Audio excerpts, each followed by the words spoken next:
My Uber driver locked the doors and said, "The address you gave me burned down with a family inside." It was late Friday night, 11:47 p.m. to be exact.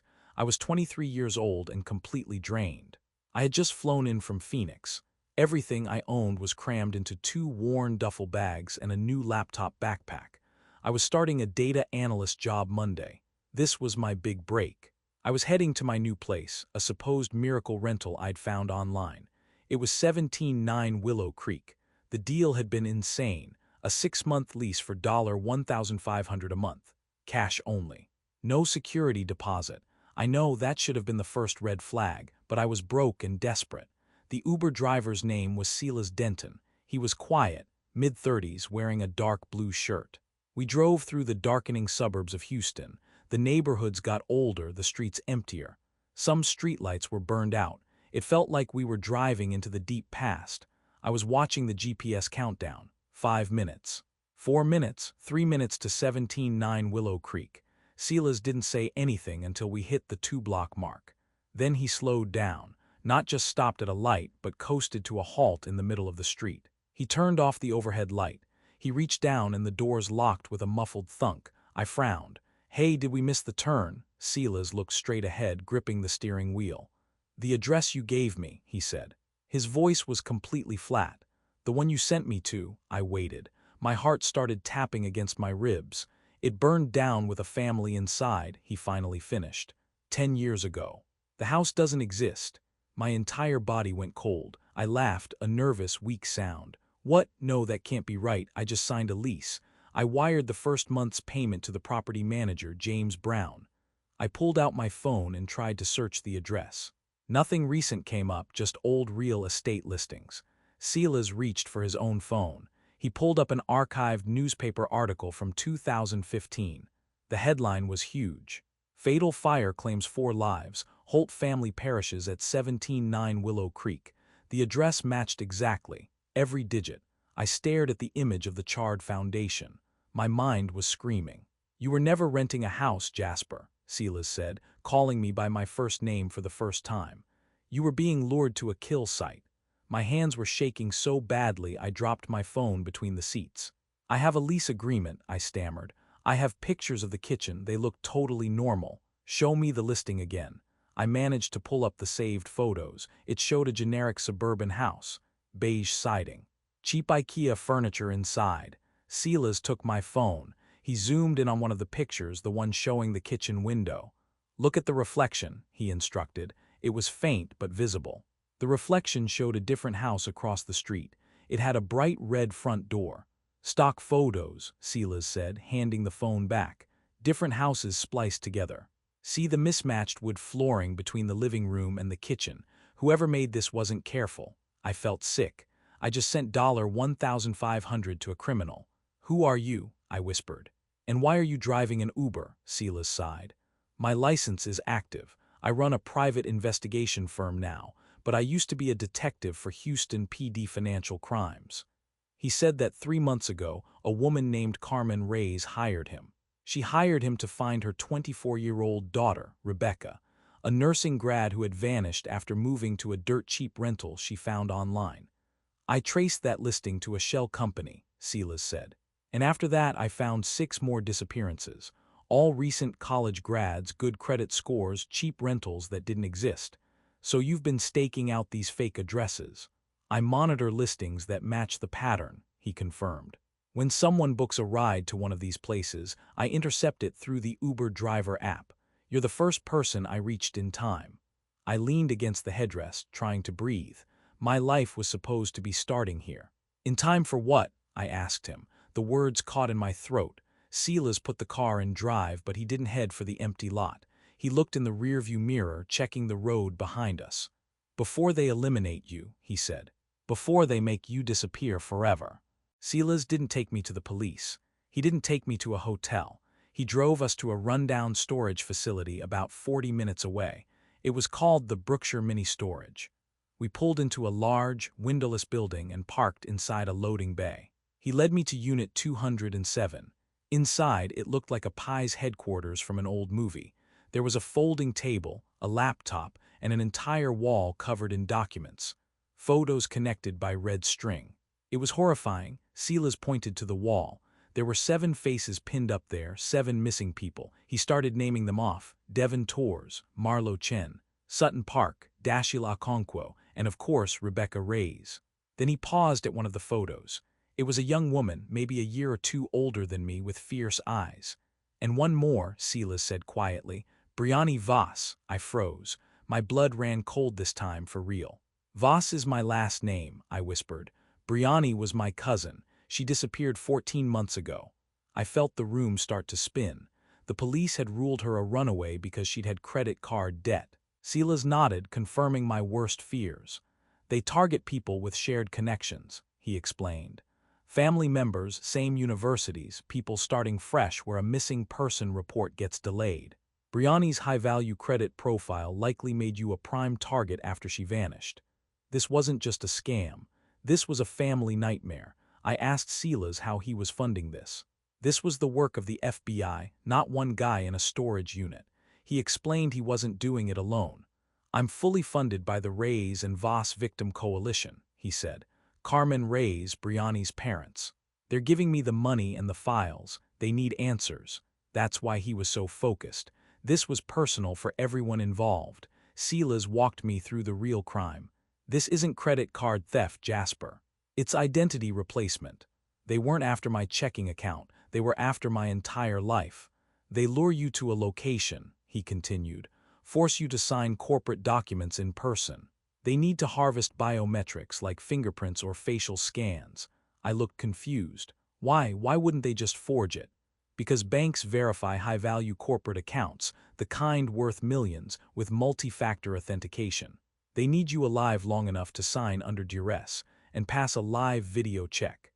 He explained they even force the victims to unlock their own high-security phones or laptops. This captures a temporary biometric signature that Voss can use later for forging future transactions. Once the accounts were opened and verified, the victim became a massive liability. That's why they disappeared. Silas pulled out a police report. It was for a burned body found 18 months ago in an abandoned warehouse. Female, mid-20s, dental records destroyed. The body was discovered recently, but forensics suggest the burning happened around the time Rebecca Reyes disappeared. Silas didn't have confirmation, but the timeline was horrifyingly perfect. Rebecca's mother was still waiting for proof so she could bury her daughter properly. "I'm trying to give her that proof," he said. Suddenly, Silas's phone buzzed. It was a security alert for Unit 207. He pulled up a tiny feed, 2 men in dark jackets. They were approaching the storage unit fast. "They found the Uber," Silas muttered. "They found my car, or they found you." He snatched my work laptop's charging block. He looked at it for maybe 2 seconds. Then he pried open the plastic casing with a small tool. There it was, a rice grain-sized black chip, a tracker. "When did James Brown last handle anything of yours?"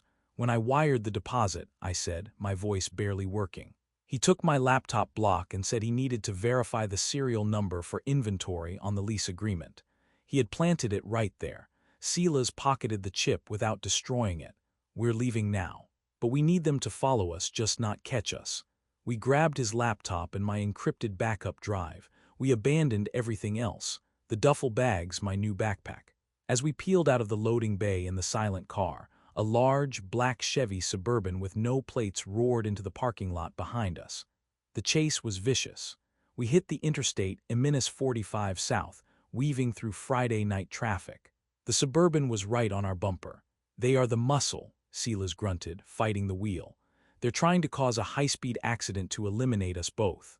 At mile marker Geneva, Silas cut across 3 lanes of traffic like a madman and took the exit at 70 miles per hour. The Suburban overshot. We disappeared into the dark residential streets of Brookshire. We lost them. Silas parked the car in a detached garage of a quiet, older bungalow. He stepped out and crushed the rice grain tracker chip under his heavy boot. "They lost us when we took the exit," he said. "Now they've lost us for good." The quiet bungalow felt safe, but it wasn't. We both knew that. Silas immediately ran the trace on my $1,500 cash deposit. It went straight to a shell corporation called Ethelred Property Solutions, LLC. The routing number led to one place, Sovereign Union Bank. Silas went completely still, staring at the screen. "That's him," he said, tapping the news article he pulled up. "The CEO is Desmond Voss." The bank had been flagged by FinCEN for years. They specialized in suspicious international transfers. No one had ever proven anything criminal. This man was running an identity theft ring that resulted in murder, and he was doing it from the top floor of a major financial institution. I knew then we couldn't go to the local police. This was bigger than a few missing persons. This was federal. The next morning we were at the federal building. We met Special Agent Juno Mendez. She was sharp in her late 30s with an intensity that matched Silas's. Silas laid out the evidence. 7 missing persons, Agent Mendez, all connected to this routing number. Desmond Voss has been untouchable for a year because he runs the entire system. Juno didn't look impressed until Silas slid the most critical piece of evidence across the table. "I had a mole inside Ethelred," Silas said. "He managed to snag this before he went dark. It was an encrypted audio snippet. That's 1 minute of James Brown threatening Rebecca Reyes on the phone," Silas explained. "It was recorded 1 hour before she vanished. It links Voss's property, the shell company, and conspiracy to commit murder. That was the probable cause the FBI needed." Juno's jaw tightened as she reviewed the file. "We've been building a RICO case on Voss for 14 months, she confessed. "He funneled $2.3 million into local elections, burying every problem he ever created." She paused. "That money was specifically used to pay off the original fire marshal and the DA's chief investigator to rule the 2015 Holt family fire accidental. It wasn't faulty wiring. Voss deliberately set that fire for a massive insurance payout. He used the infamous, burned-out address as bait because it was already off-limits. Voss was using real people's identities to fund a network built on an 11-year-old mass murder." Juno looked at me. "You're the only active target who escaped. We can use that." "We were going to use me as bait. They wired me up immediately. They stitched a tiny device into the collar of my shirt. They gave me a burner phone with a script. 'You're going to call James Brown,' Juno instructed. 'You have to dangle bait he can't ignore.' The plan was simple. I was to claim I went back to the burned lot at 17-9 Willow Creek. Out of morbid curiosity, I found an old, scorched utility box, and inside, a sealed envelope with a USB drive labeled Ethelred Financial Ledger Q3 Transfers. 'You tell him you're a broke grad with $60,000 in loans,' Juno said. 'You want $25,000 cash to forget you ever saw it.' I was worried James wouldn't buy it. Voss was too clever for this." "Voss won't come," Juno confirmed. "He's too smart. But the threat of an open ledger, even if it's fake, will panic his ground team. He'll send the muscle to remove the risk. That's who we want." I dialed James Brown's number. 4 long rings later, he picked up. "This is Jasper Voss," I said, my voice shaking slightly, but I kept the tremor out of my tone. "We were supposed to meet Friday, but I got spooked." I repeated the story. The burned lot, the utility box, the USB drive with the financial records. Silence on the line. It felt like forever. "I just want to get paid," I said, trying to sound desperate. "Give me $25,000 cash, I'll give you the drive and disappear." "You opened it." James's voice was tight and scared. "I'm not stupid, I just want the money." He didn't agree immediately. James told me he had to consult his superiors. "Voss." 1 hour later, my burner phone rang. "Okay," James said, his voice clipped. "We'll pay, but I'm not coming. 2 security contractors will meet you. They will verify the contents first. You come alone." I knew what that meant. The Muscle, Hollies, and Ellis were coming, and they weren't bringing a severance package. They were bringing a coffin. James's call back sealed it. He wasn't coming himself. He wasn't even going to let us meet at a public place. He said, 2 security contractors will meet you. They will verify the contents first." Silas listened to the recording and nodded grimly. This confirmed Juno's theory. Voss was too smart, too insulated. He didn't risk getting caught over $25,000. He sent the people who handled the dirty work. That meant Hollies and Ellis, the 2 guys who chased us down Eminis 45. The guys with the Suburban full of tarps and zip ties. "They're not here to pay you off, Jasper," Juno Mendez told me, reviewing the updated plan. "They're here to confirm the USB exists, eliminate the witness, and recover the evidence." This was the complication. My initial idea of blackmailing a nervous manager was completely wrong. I was walking into an execution, but it was exactly what the FBI needed. We spent the rest of the day finalizing the sting operation. Every detail had to be perfect. Juno was the one who explained the deeper layer of the betrayal. The lie isn't about the money, she said. The lie is that you're a financial threat. Voss doesn't care about the ledger itself. He cares that you proved his conspiracy is unstable. If I, a broke college grad, could connect the Holt Fire address to the Ethelred routing number and the missing people, then anyone could. Voss's entire identity replacement empire, which was worth millions, was based on the victims simply disappearing without a trace. I was a loose end that could unravel everything. That's why he wouldn't hesitate to send the muscle. Juno's team was setting up in the Greystone Industrial Park. They had a surveillance van disguised as a delivery truck parked across the street from Warehouse 12. They had agents positioned inside the warehouse with a clear line of sight to the loading dock. Silas, my co-conspirator and lifeline, was 2 blocks away in an unmarked sedan, monitoring the audio feed. My role was simple: show them the fake USB drive, get them to confess the motive, and stay alive long enough for the tactical team to move in. The next morning, my hands were sweating right through my jeans. I got to the loading dock at 8:57 a.m. I was 3 minutes early. The air was loud with the constant hum of forklifts and truck traffic. It was busy exactly as I had requested to make them feel safe. I sat on a concrete barrier, the fake USB drive heavy in my pocket. 9 o'clock. Then 9:03 a.m. A silver Honda wasn't what I was looking for. I was looking for the black Suburban, but the Honda pulled up and it wasn't James. It was one of the muscle guys, Ellis Drummond. He was big, wearing a tactical black jacket even though it was 80 degrees. He was alone, but he left the engine running. That was another red flag. He wasn't planning on staying. Ellis stepped out, carrying the manila envelope, but he didn't look like a delivery man. He looked like an enforcer. He walked up to the loading dock and stopped 10 feet away. He didn't smile. "You the guy with the drive?" he asked. His voice was cold and flat. I swallowed hard. I had to stick to the script. "Show me the money," I said, trying to sound tougher than I felt. Ellis just stared at me. He opened the envelope and showed me stacks of crisp hundreds. It was the $25,000. I felt a sudden, sharp surge of panic. If he had the cash, maybe I was wrong. Maybe this was just a payoff. I reached for it, but Ellis was too fast. He pulled his hand back. "Show me the drive first," he demanded. "Then we talk about what you saw." I was completely trapped now. I pulled the fake USB out of my pocket. The real confrontation was about to begin.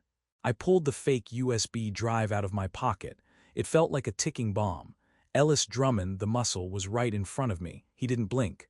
"Show me the drive first," he repeated. I held it up. "Show me the cash." He took the manila envelope and tossed it onto the concrete dock right next to me. The stacks of hundreds were visible. $25,000.